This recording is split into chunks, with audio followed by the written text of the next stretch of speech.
আয়াত ৫ وَإِن تَعْجَبْ فَعَجَبٌ قَوْلُهُمْ أَإِذَا كُنَّا تُرَابًا أَإِنَّا لَفِي خَلْقٍ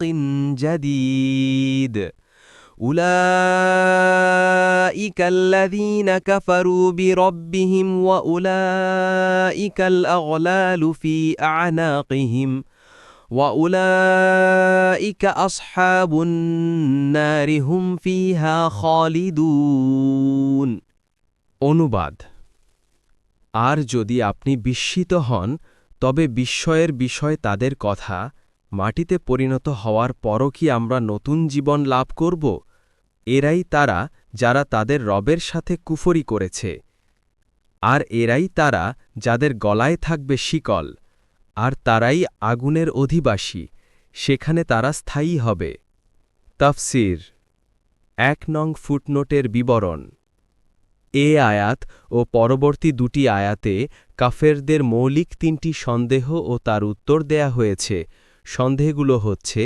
১ মৃত্যুর পর পুনর্জীবন এবং হাসরের হিসাব কিতাব অসম্ভব ও যুক্তিবিরুদ্ধ কুরআনুল করিমের অন্য এক আয়াতে তাদের এই সন্দেহ বর্ণনা করে আল্লাহ বলেন আর কাফিররা বলে আমরা কি তোমাদেরকে এমন ব্যক্তির সন্ধান দেব যে তোমাদেরকে বলে তোমাদের দেহ সম্পূর্ণ ছিন্ন ভিন্ন হয়ে পড়লেও অবশ্যই তোমরা হবে নতুনভাবে সৃষ্ট সূরা সাভা ৭ ২ তাদের দ্বিতীয় সন্দেহটি হচ্ছে যদি বাস্তবিকভাবেই মুহাম্মদ সাল্লাল্লাহু আলাইহি ওয়াসাল্লাম আল্লাহর রসূল হয়ে থাকেন তবে রসূলের বিরুদ্ধাচরণের কারণে আপনি যেসব শাস্তির কথা শুনান সেগুলো আসে না কেন ৩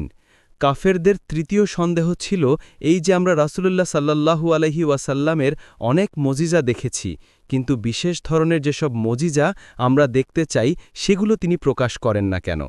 এই সন্দেহ তিনটির উত্তর আল্লাহ তাআলা আলোচ্য ৫ নং আয়াত এবং পরবর্তী ৬ ও ৭ নং আয়াতে প্রদান করেছেন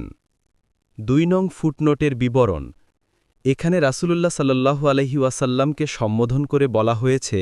যে কাফেররা আল্লাহর সৃষ্টির মধ্যে তার নিদর্শনাবলী ও তার প্রমাণসমূহ দেখে তিনি যা ইচ্ছে করতে সক্ষম এইটার স্বীকৃতি দিতে বাধ্য তারপর তারা স্বীকার করছে যে তিনি সবকিছু প্রথম সৃষ্টি করেছেন অথচ তিনি যখন প্রথম সৃষ্টি করেছেন তখন তারা কিছুই ছিল না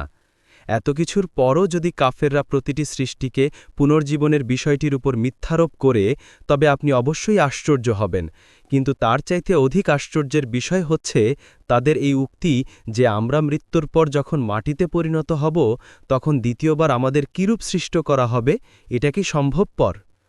কুরআনুল করিমে আশ্চর্যের কারণ স্পষ্টভাবে বর্ণনা করেনি তবে যেটা অন্য আয়াত থেকে স্পষ্ট হয়েছে সেটা হচ্ছে আসমান ও জমিন সৃষ্টি মানুষের সৃষ্টির চাইতে অনেক বড় ব্যাপার আর যিনি প্রথমবার সৃষ্টি করতে পারেন তার জন্য দ্বিতীয়বার সৃষ্টি করা অনেক সহজ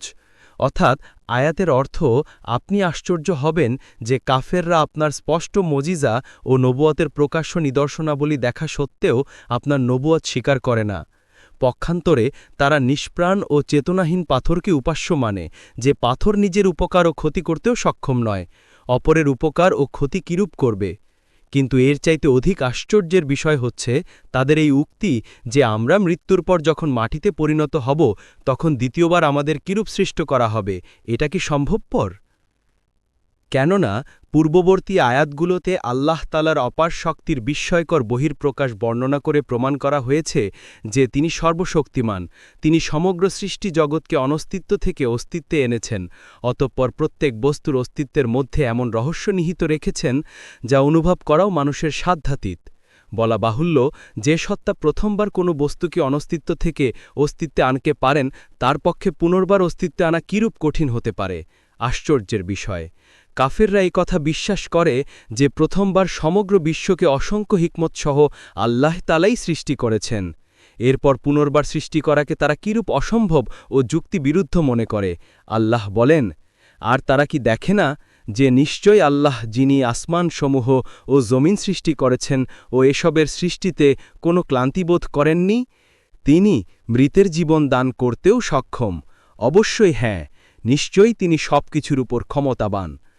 সত্যি বলতে কি কাফেররা আল্লাহর তাআলার শক্তি ও মহিমাকে চিনতেই পারেনি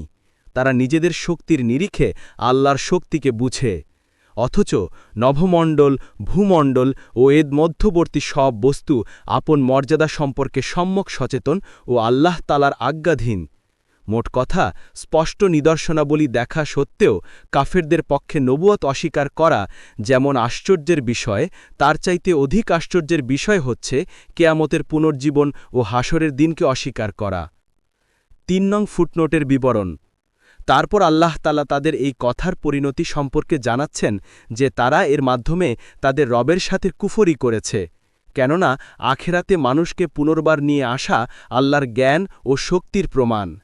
তাদের আখেরাত অস্বীকার ছিল মূলত আল্লাহ তার শক্তিমত্তা ও জ্ঞান অস্বীকারের নামান্তর।